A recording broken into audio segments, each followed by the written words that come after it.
morning, community. Welcome back to another Keeping It Real with Dr. Anita. I am your host, Dr. Anita Polite Wilson. I focus on diversity, inclusion, and belonging as an executive coach and team dynamic strategist. And today's episode is all about lived experiences.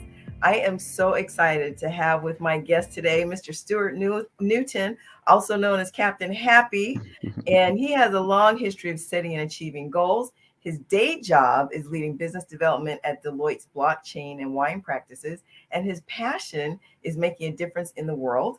He has co-founded Move Me Studio, not movie, but Move Me Studio, which creates compelling media that inspires action. I know they had a project this past summer in South Africa. Can't wait for that to come out. And today he's going to share with us specific strategies you can use that will help you in creating the outcome you want for your life and for those you care most about. Captain Happy, Stuart, welcome so much. I put on my bright happy yellow in your honor. There. Thank you. And there's Oh, the hat if anyone was interested. thank you so much for joining us. As you know, I kicked off this year's monologue with looking at the distinction between New Year's resolutions, which countless studies have shown we usually don't stick to, and intention setting. And I'd like to just jump right into this and talk about your process for intention setting. I know you are a big advocate for the book, The Power of Intention, Hmm. and talking about aligning um, thought, presence, and action. Tell us about that and micro goals. Sure. Yeah. So intention seems to me to be sort of the clarity of what I want and the action to make it happen. Where a a resolution is sort of this sort of outward goal that seems to be separate from me, and intention feels more whole body, and I'm fully engaged with it. Wait a Um, minute. You just said something that I never thought of that's really interesting. That mhm, a resolution seems something separate from us, but yeah. resolutions are about us. It's true, and it's I resolve to do this, right? It's something in the future. It's something out there. Where an intention is something I'm setting, and it's something I'm moving towards, and I feel more aligned with when I'm working on an intention. And so for me, every time I use an intention, I always start off with I'm so grateful and happy that, and then I state the intention. And I state those intentions in the present as if they've already, or if they've already happened, or as if they're happening now. And that to me is the difference between an intention versus a resolution. Let's talk about micro goals and how those work in terms of intention setting versus resolutions. So a lot of times people will set a big goal. So I look at goals in 1 year goal, quarterly goals, monthly goals, weekly goals, daily goals, so that I can continue to move forward on what I'm accomplishing. When I set the yearly goal, maybe I want to make a certain amount of money in a year. Then I take that, I can break it down quarterly. I usually don't break it down monthly or daily just because I don't have, it's not an hourly wage that I'm working on, but I'm in sales. So it's a commission type program. So for me, I work on all the things that I can control in the goal. So if my goal is to make a certain amount of money, that determines the number of sales I need to make, that determines the number of people I need to see. So then I break the goal down into the things that I can control. So if in sales, you don't get the sale without meeting people. So you got to meet people first. Then you got to Mhm. understand what their business challenges are. Then you got to help find solutions for the business challenge. Then you have to present proposals. So I look at the metrics that lead me to the goal, but not the actual outcome of the goal. So for me, I have to have appointments, I have to have proposals, and I have to have wins. So I can control the appointments, I can control the proposals. I can't always control the wins. I do things that increase the likelihood of getting the win, but in the end, it's the client's choice. And so there's also many stakeholders in the decision process where I work. And so for me, I feel that you can control the things you can control, break the goals into smaller, more achievable goals, and then the outcomes usually move in my direction. So let's say working out is a goal. A lot of people have a goal where they say, "Oh, I'm going to work out every day," and that's the New Year's resolution. And then if on, you know, January 4th they miss a day, then they're like, "Oh, I've lost the whole goal." So what I do is I'll typically make an easier goal the first quarter, a little bit harder goal the second, harder the third, and then I'll get to my ultimate goal, which if it's working out every day, I would probably, for me, I do a five days a week would be my fourth quarter goal. But my first quarter goal might be physical activity, which means I'm going to go for a walk 3 days a week. And that gets me in the motion of that. And then I might do a run, or I might play basketball, or I might go on a walk with a friend, which then meets my physical goal and also my social goal. And now I've combined goals, which is also another strategy I use, because if you're combining the goals, it makes the goals not only more fun, but you're getting more done in the same amount of time. And so for me, I like to break the goals into something smaller, something more manageable, and then I like to control the things that I can control, and then increase the likelihood of the outcome, but not be locked in that that's the only outcome I can have. So as you're sharing that example, two things come to mind. The first is writing a dissertation. When you think about writing a dissertation, you think about this 300-page thing, right? And what got me through that was, okay, well, let's divide this up into, if it's 300 pages and I need to write 5 chapters, that's 60 pages a chapter. And if I look at the fact that I've got 10 sections in each chapter, that's 6 pages a chapter. And if I look at, if I can write 6 pages and review it and edit it in a week, then that 300-page dissertation seems a lot more manageable if I'm only talking about writing 6 pages in a week. Agreed. Right? Agreed. And then when you talk about starting with the easy and then the little bit more hard and a little bit more challenging, to me, that brings up AIM SMART goals. I think most people have heard of SMART goals: specific, measurable, attainable, relevant, and timely. AIM SMART is another acronym that stands for acceptable, ideal, and middle. And we've heard the phrase that if you shoot for the moon and land among the stars, you're still on high ground. So the acceptable is moving from the blue atmosphere to the black atmosphere. And of course, the ideal is landing on the moon, but the middle is falling among the stars because you're still on that high ground. So when I hear you give us the examples that you just gave us, those are the two things that come to my mind. Yeah, I usually have a low goal and a high goal, and then somewhere in between is the accomplishment range. But I always want to at least achieve my minimum goal, and then if I hit my high goal or exceed my high goal, then celebration all around. Absolutely. Similar so approach. Let's talk about this, because in the monologue I had suggested a really great article that I found, and it is actually talking about 10 secrets of people who keep their New Year's resolutions. And of course, in my monologue, I said, well, we're moving away from resolutions to intentions, but there were some really good tips in here. And I had asked you to check this out. And so we've already talked about setting specific micro goals, which was the first tip. The fourth tip was to practice patience and forgiveness. And you liked that one. Tell us why you like that one. So the challenge, we're usually our harshest critic. And there's a tendency to, unfortunately, the conditioning in society is often more negative than positive. And number one, you have to be your biggest advocate, and you have to be saying things to yourself that, hey, I'm great at accomplishing my goals.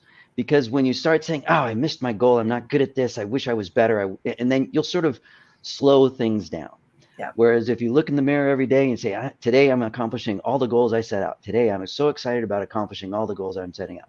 And you keep repeating that, the likelihood of it happening goes up dramatically. And so I believe there's a tremendous amount of power in words. Yes. And how you do that. So if the forgiveness is, so let's say my goal is to work out every day, and I don't work out on Monday and I don't work out on Tuesday. How many times should I work out on Wednesday? Some people would say 3. Yeah. I would say 3. It's 1. Yeah. Because if your goal is to work out every day, you either hit it or miss it. Okay. But what ends up happening is people combine the goals where they have to, if you have to make 2 sales calls a day and you don't make them on the first day, you don't make them on the second day, don't make 6 on Wednesday, because that may be outside of your zone. Just make 2 on Wednesday. Now you can make more if you want, but then you either hit the goal or miss the goal. And then by Friday, you're not crushing yourself if for any reason you had an illness or how to take care of a family thing, that you're not trying to make too many um, outcomes happen on one day. If the goal is one a day, you either hit it or miss it, and then you continue on and move in that direction. And that's the patience I'm thinking about. And then the forgiveness part for me is to say, oh, I missed that. I may need a mulligan. And so I'm doing a contest right now on sit-ups and push-ups.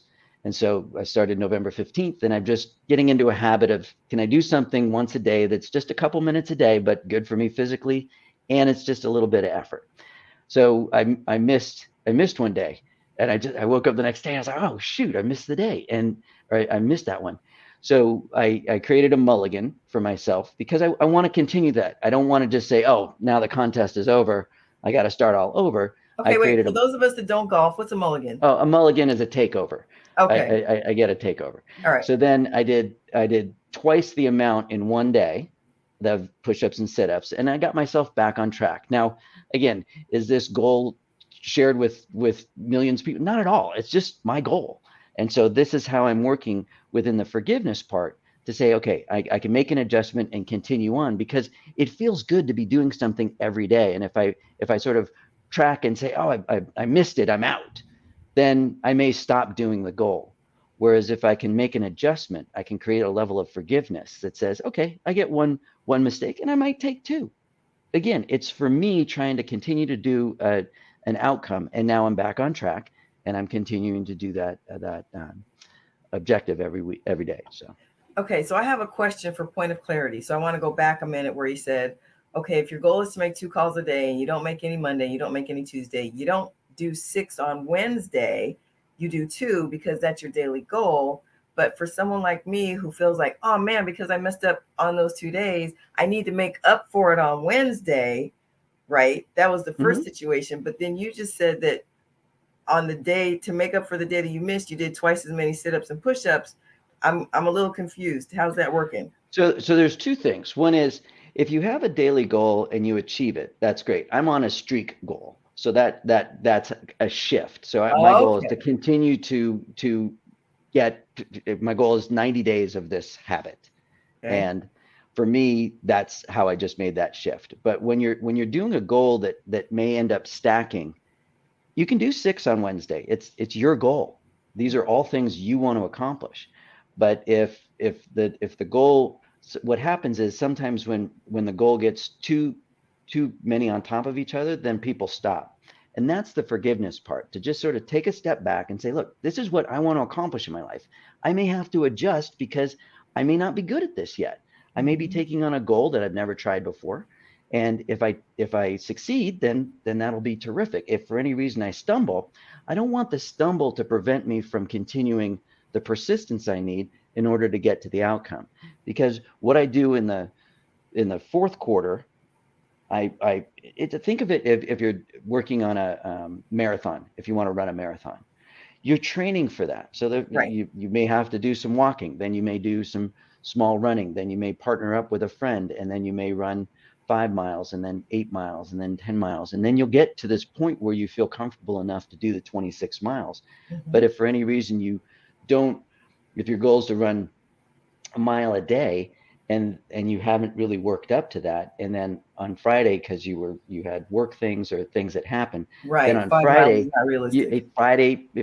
5 miles would be devastating, and then you're like, oh, I can't do 5 miles, and now you've stopped. Okay. And so what I'm saying is that there's an incremental value to continuing to hit the daily goal. If you're doing a streak, then you can make adjustments to make sure that you streak. Or when you set up your goal that says, here's a perfect example. We had a contest with the girls when they were younger about doing a TED Talk every day for 30 days. And they earned $1 for the first TED Talk, $2 for the second TED Talk, $3 for the third TED Talk, all the way up to $30. Were they doing one or were they watching one? I'm sorry. Thank you. Watching one. Because I know you're high achievers in your family story. That's fair. But no, it was watching a TED Talk, and it had to be a minimum of 5 minutes. And then I made them count up how much money they would earn in their head without using a calculator in order to get what the 30 days were. And then I set up in the contest that if for any reason you failed or you missed a day, You weren't out of the contest. We just gave you a new contest, which was 25. You had to do 25 in a row to do that. And then you'd automatically go to the second contest. So we set up the contest at the beginning so that you would, if for any reason you stumbled or you needed a mulligan or something like that, you automatically had the second contest to go to. And so it just depends how you want to structure your deals, or not your deals, but your goals, in order to be able to get where you want to get to. Is again, it's building a muscle, it's building a habit. And as you know, it takes 21 days to form a habit. And if you can continue to do the activities that lead to that, that increases the likelihood of getting where you want to go. Now, what I like about that particular example is that it combines number 6, which was embrace the buddy system, and number 10, which is ask others to keep you accountable. But you also did it to make it a family-focused activity, which I really love about that. So in terms of setting our intentions and practices, best practices that we can use to help us be successful, it sounds like the ones that we've already talked about, which was 1, start with specific micro goals, 4, practice patience and forgiveness, and then 6, embrace the buddy system, and 10, ask others to keep you accountable. It sounds like if you kind of focus on these 4, the other 6, I mean, you can use them if you want to, but these sound pretty good. And what I like about them is that they're doable, and it brings to mind something that I share with my clients that I coach, is what I'm trying to do. Am I being realistic about where I'm starting? Am I being realistic about where I'm going? And am I being realistic about how I'm going to get there? So to answer the question about, am I being realistic about where I'm starting? Those to me are the micro goals. To say, am I being realistic about where I'm going to end up? That's the embracing the buddy system and the asking others to keep you accountable. And then, am I being realistic about how I'm going to get there? To me, that's practicing the patience and forgiveness. Yes, and I think that those are important to making the whole thing work. The other part is, earlier on I talked about controlling the controllables. Yes. There are things that you can do that will increase the likelihood. So if your goal is to lose 30 pounds over a year, then your first goal might be drinking more water, because then it quenches your hunger. So that would be one. Second might be to if you eat chips during the week, maybe eat less chips, right? Reduce your consumption of something. My mom always used to say, why eat one cookie when you can eat 7? And so my belief is just eat one, and that takes off the edge, or break the cookie in half. You eat half of the cookie, you still get that sort of the rush of that. Everybody has different approaches. I think I like your mom's way better. I'd rather have could be exactly. So and so for her, anyway, for me, I like to take a specific goal, and then I start to look at the actions necessary to get to the goal, because the actions are what I can control. And if I can do that, where I'm eating better, I'm walking, I'm exercising, and then I also look at my goals a little bit more holistically. So this is I don't know if you can see it, but this is my my manifestations. Okay. And so I broke it down into health, love, family, friends, spirituality and service, fun, and wealth. And those are the categories that I want to manifest things in. And so for health, I say things like, I'm grateful and happy now that I'm in outstanding physical condition and maintaining it effortlessly. Well, there was a stage in my life where I wasn't in great physical condition and I wasn't maintaining it effortlessly, but I kept repeating that. And now my body's sort of caught up to where my mind and my center is. And then also with family, I'm grateful and happy now that I have a loving relationship with my wife. I'm grateful and happy now that I'm continuing to build my relationship with Savvy. I'm grateful and happy now that I'm building my relationship with Jazzy. And I keep repeating that. And I don't know if there's specific actions I'm doing daily, but it makes me think, oh, well, maybe I should just send him a text, or why don't I write him a note and mail it to him? And all these different things start to show up when I'm clear on what I want to manifest.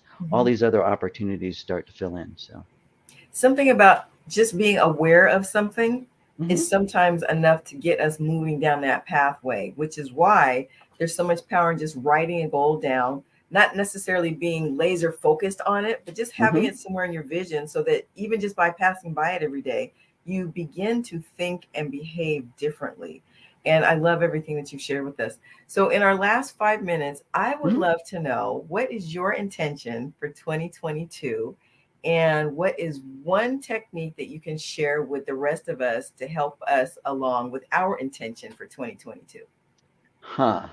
So so we've got so move me. So I love my career at Deloitte, but my passion is always, as I said in the intro, is I really want to make a difference in the world. Mhm. And so I've partnered up with a friend of mine. So instead of creating a movie, we've created a move me, which is media that compels action. So we want to create a media. We finished a pilot of a documentary that we're working on, and then my partner's working on a movie on anti-poaching.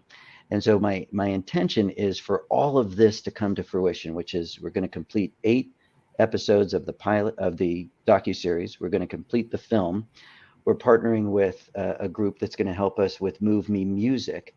So we're going to highlight some of the talent in South Africa that are unknown and bring them into the fold and open up more opportunities. We're also doing some programs on female empowerment and how we can get more women. We've created a Me and My Mentor, or Me and My Shadow program, which is mentoring of young women in all aspects of the film. So when we work on the film that we're doing for anti-poaching, there's a director, there's a producer, there's a lighting person, there's sound people, there's post production. So we're going to make sure that each one of our professionals is going to be mentoring a young person. Our preference is Mhm. women, just to open Right. up more opportunities, but obviously not just not not not including men, but Right. this where this program is focused to give them more opportunities. So we're going to be including them in the program so that they're going to get skilled up Hmm. and paid, Hmm. so that when we finish production, they'll have something on their resume which will help catapult them into opportunities either in university or outside of university. Wow, it sounds like a really personally and professionally meaningful internship, is what it sounds like almost. It is, yeah, and we want traditional internships haven't always had meat to be able Right. to lean on, but we want to upskill people. Hmm. We think that knowledge is great, but Hmm. if you have the skill for how you do post production, or you Hmm. have the skill for watching a director create the emotion of a scene, that's very different than reading about it or Hmm. watching a TED talk on it. It's great, but when you're Hmm. applying something, that's when I think you really make a big shift. So my big intention for 2022 is to accomplish the completion of the docuseries, the movie, and the Move Me music, so that we can uplift the lives of many people. So I'm very excited That about is that. huge, Thank huge, you. huge. Stuart Newton, Captain Happy, thank you so much for being my guest today on Lived Experiences. That what you have shared has not only been inspiring and instructional, but really insightful. Thank you so much. And to my audience, I want to thank you again for joining me for another conversation on Keeping It Real with Dr. Anita. Today's episode, Lived Experiences with Stuart Newton. And if you are interested in learning more about my services and resources, please go to my website at www.dranita.com. While you're there, click the media link if you want to hear Captain Happy again or any of my other previous podcasts. And you can also find me on your favorite podcast player. So please subscribe, follow, rate, and review. It means a lot to us. Until next time, community, this is Dr. Nita reminding you to stay blessed and keep it real. Thank you. Have a wonderful day. Thank Cheers, you, everyone. Stuart.